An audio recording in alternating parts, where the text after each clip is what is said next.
আচ্ছা, আমরা তো সবাই ভাবি কনফিডেন্ট হতে পারলেই সব কাজ একদম সহজ হয়ে যায়। কিন্তু কি হবে যদি বলি এই পুরো ধারণাটাই আসলে ভুল? চলুন আজ আমরা কনফিডেন্স বা আত্মবিশ্বাস অর্জনের একটা সম্পূর্ণ নতুন আর দারুণ কার্যকরী একটা উপায় নিয়ে কথা বলি। এমন একটা উপায় যা হয়তো আপনার এতদিনকার চিন্তাভাবনাকেই বদলে দেবে। তো চলুন প্রথমেই সবচেয়ে বড় যে ভুল ধারণাটা আছে সেটাকে ভেঙে ফেলা যাক।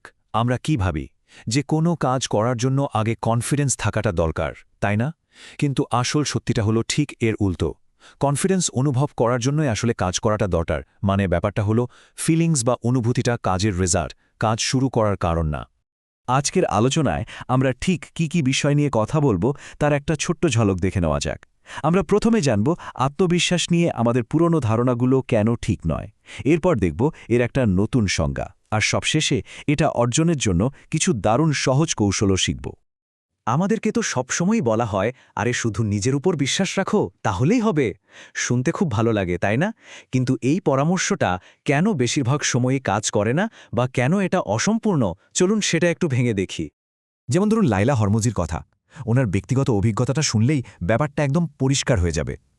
উনি বলছেন যে উনি ওনার আয়নার ওপর লিখে রেখেছিলেন, আমি সুন্দর, আমি শক্তিশালী, আমি সক্ষম, আমি আত্মবিশ্বাসী। কিন্তু জানেন কি হলো? কিছুই বদলায়নি। কারণটা খুব সহজ। শুধু আয়নার সামনে দাঁড়িয়ে নিজেকে পজিটিভ কথা বললে তো হবে না, যদি না সেটার পেছনে কোনো কাজ থাকে। এখান থেকেই বোঝা যায় শুধু বিশ্বাস করাটাই যথেষ্ট না, আসল হলো কাজ করা। আচ্ছা, তাহলে এখন আসা যাক সেই মূল ধারণাটাতে, যেটা পুরো খেলাটাকে ঘুরিয়ে দেবে। ব্যাপারটা হলো আত্মবিশ্বাস বা কনফিডেন্স কোনো কাজ শুরু করার ইনপুট না, এটা আসলে কাজের পরের আউটপুট বা ফলাফল। তাহলে আত্মবিশ্বাসের নতুন সংজ্ঞাটা কি? খুব সহজ ভাষায় বললে এটা হলো নিজের কাছে করা প্রমিসগুলো রাখার ফলে নিজের সাথে নিজের যে একটা রেপুটেশন তৈরি হয়, সেটাই। মানে যখন কেউ নিজেকে দেওয়া ছোট ছোট কথাগুলো রাখে, তখন আস্তে আস্তে নিজের ওপর একটা বিশ্বাস জন্মাতে শুরু করে। আর এটাই হলো আসল কনফিডেন্স। থিওরি তো অনেক হলো, চলুন এবার একটা বাস্তব গল্প শুনি। এই গল্পটা শুনলেই আমরা বুঝতে পারব যে কাজের মাধ্যমে কিভাবে সত্যি সত্যি আত্মবিশ্বাস তৈরি হয়। গল্পটা সেই লায়লা হরমজিরি। ভাবুন একবার, মাত্র ২১ বছর বয়স, উনি চাকরি ছাড়াই চলে গেলেন দেশের আর এক প্রান্তে। ভবিষ্যৎ একদম অনিশ্চিত। উনি একটা ফিটনেস সেন্টারে যোগ দিলেন, কিন্তু প্রথম দিনেই বুঝতে পারলেন যে এটা আসলে একটা সেলসের চাকরি, যে বিষয়ে ওনার কোনো ধারণাই ছিল না। প্রথম ৩০ দিন তো উনি প্রচণ্ড ভয়ের মধ্যে ছিলেন। ভোর ৪টে থেকে রাত ৯টা পর্যন্ত কাজ করতেন, আর ফাঁকে ফাঁকে সেলসে বই পড়তেন, কিন্তু হাল ছাড়েননি। আর পরিস্থিতিটা যে কতটা কঠিন ছিল সেটা বোঝা যায় এটা থেকে যে ওনার কাছে সম্বল ছিল মাত্র $৫,০০০। বাসা ভাড়া আর অন্যান্য খরচের চাপে সেই টাকাও কিন্তু খুব দ্রুত ফুরিয়ে আসছিল। মানে ঝুঁকিটা ছিল মারাত্মক। এরপর এলো সেই মুহূর্তটা, উনি ওনার প্রথম সেলটা করতে পারলেন। আর এরপর যা হলো সেটা শুধু একটা আর্থিক সাফল্য ছিল না, এটা ছিল একটা বিরাট মানসিক পরিবর্তন। উনি নিজেই বলেছেন, আমার নিজের সম্পর্কে যা যা বিশ্বাস ছিল সব যেন ভেঙে গেল। আমার ভবিষ্যতে যে ছবিটা আমি দেখতাম সেটা যেন এক ঝটকায় বাস্তবে চলে এলো। খেয়াল করুন, কাজ করে সাফল্য পাওয়ার পরে, ঠিক তারপরেই উনি নিজের ক্ষমতার ওপর বিশ্বাসটা ফিরে পেলেন। আবারও প্রমাণিত হল, অনুভূতিটা আসে কাজের পরে, কাজের আগে নয়। তাহলে কিভাবে এই প্রমাণটা তৈরি করা যায়? চলুন আত্মবিশ্বাস তৈরির প্রথম কৌশলটা জেনে নিই। কৌশলটা হলো ভালো লাগার অনুভূতির পেছনে না ছুটে নিজের জন্য বাস্তব প্রমাণ বা এভিডেন্স তৈরি করা। এর পেছনের বিজ্ঞানটা কিন্তু খুব মজার। আমাদের ব্রেন আসলে তৈরি হয়েছে টিকে থাকার জন্য, মানে সার্ভাইভালের জন্য, সাফল্যের জন্য নয়। তাই যখনই আমরা নতুন কিছু করতে যাই, ব্রেন ভয় পায়, কারণ ওর কাছে কোনো ডেটা বা প্রমাণ থাকে না যে কাজটা নিরাপদ। তাই আমাদের কাজ হলো ব্রেনকে ছোট ছোট কাজের মাধ্যমে নতুন প্রমাণ দেওয়া, ওকে বোঝানো যে আরে এটা নিরাপদ, এটা করা সম্ভব। এজন্যই বলা হয় নিজের মুড বা মেজাজকে ট্র্যাক না করে সত্যটাকে ট্র্যাক করুন। কারণ আমাদের ফিলিংস খুব আনরিলায়েবল, তাই না? আজ ভালো তো কাল খারাপ, আর মন সবসময় খারাপ দিকগুলোকেই বড় করে দেখে। কিন্তু আপনি যদি নিজের ছোট ছোট জয়গুলো লিখে রাখেন বা ট্র্যাক করেন, তখন আপনার ব্রেন বাস্তব ডেটা দেখতে পায়। ধরুন কেউ ওজন কমাতে চাইছে, একদিন হয়তো ওজন একটু বাড়ল, মন খারাপ হয়ে গেল। কিন্তু যদি সে ১ মাসের ডেটা দেখে, তাহলে দেখবে যে সব মিলিয়ে কিন্তু ওজন কমছে। এই ডেটাটাই আসল প্রমাণ। এই কথাটা মনে রাখা খুব জরুরি। কনফিডেন্স আসে ডেটা থেকে, ডোপামিন থেকে নয়। মানে ওই ক্ষণস্থায়ী ভালো লাগার অনুভূতি থেকে নয়, বরং বাস্তব কাজের প্রমাণ থেকেই আসল আত্মবিশ্বাস জন্মায়। এবার আসা যাক দ্বিতীয় কৌশলে, আর এটা হলো ছোট ছোট পরিবর্তনের শক্তি, মানে এমন ছোট করে শুরু করা যাতে ব্যর্থ হওয়ার কোনো সুযোগই না থাকে। এই উদাহরণটা আমার দারুণ লাগে। ভাবুন, একজন ক্লায়েন্ট ওজন কমাতে চায়, কিন্তু ডায়েট, ব্যায়াম এইসব তার কাছে পাহাড়ের মতো কঠিন মনে হচ্ছে। তাকে কি বলা হলো? আপনি 7 দিন ধরে শুধু সকালে নিজের বিছানাটা গোছাবেন আর তার একটা ছবি তুলবেন।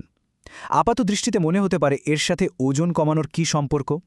সম্পর্কটা হলো টানা 7 দিন একটা ছোট প্রমিস রাখার মাধ্যমে উনি নিজের ওপর বিশ্বাসটা ফিরে পেলেন।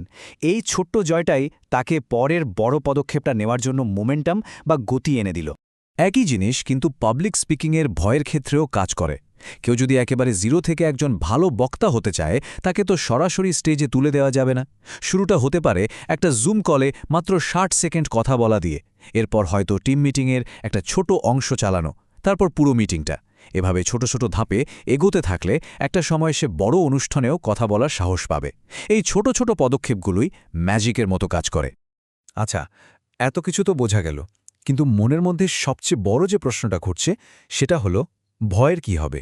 ভয়টাই তো আসল বাধা। চলুন এবারে সবচেয়ে বড় প্রশ্নটার উত্তর খোঁজা যাক। হ্যাঁ, এই প্রশ্নটাই। আমি যদি এতটাই ভয় পাই যে ওই ছোট্ট পদক্ষেপটাও শুরু করতে পারছি না, তখন কি করব? এর উত্তরটা লুকিয়ে আছে ছোট্ট একটা লাইনের মধ্যে। ইমোশন ফলোজ মোশন, মানে আবেগ গতিকে অনুসরণ করে।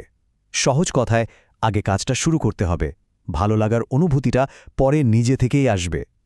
যদি আমরা সঠিক অনুভূতির জন্য অপেক্ষা করতে থাকি, তাহলে হয়তো শুরুটাই আর কোনোদিন করা হবে না। এখানে একটা দারুণ উপমা আছে। বলা হচ্ছে, ভয়কে আপনার পার্স বা ব্যাগে পুরে নিন এবং সাথে নিয়ে চলুন। কি সুন্দর কথা, তাই না? মানে ভয়কে একটা দেওয়াল বা বাধা হিসেবে দেখবেন না। ভাবুন, ভয় আপনার একজন সঙ্গী, যাকে আপনি সাথেই রাখছেন, কিন্তু কাজটা ঠিকই করে যাচ্ছেন। ভয়টাকে দূর করার দরকার নেই, ভয় নিয়েই কাজটা শেষ করুন। এটাই আসল কথা।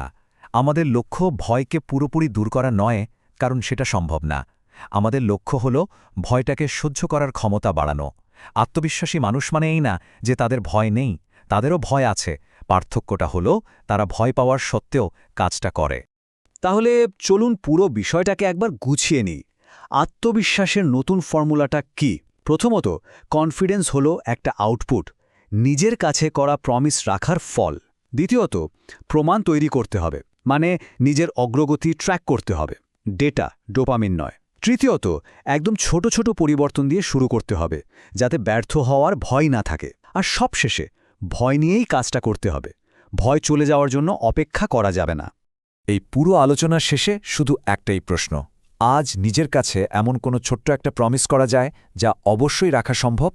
সেটা হতে পারে সকালে উঠেই বিছানাটা গোছানো, বা 10 মিনিটের জন্য হাঁটা, অথবা শুধু এক পাতা বই পড়া। কাজটা যাই হোক না কেন, সেই ছোট প্রতিশ্রুতিটা রাখুন, আর নিজের আত্মবিশ্বাস তৈরির পথে প্রথম ধাপটা আজই, এখনই নিয়ে ফেলুন।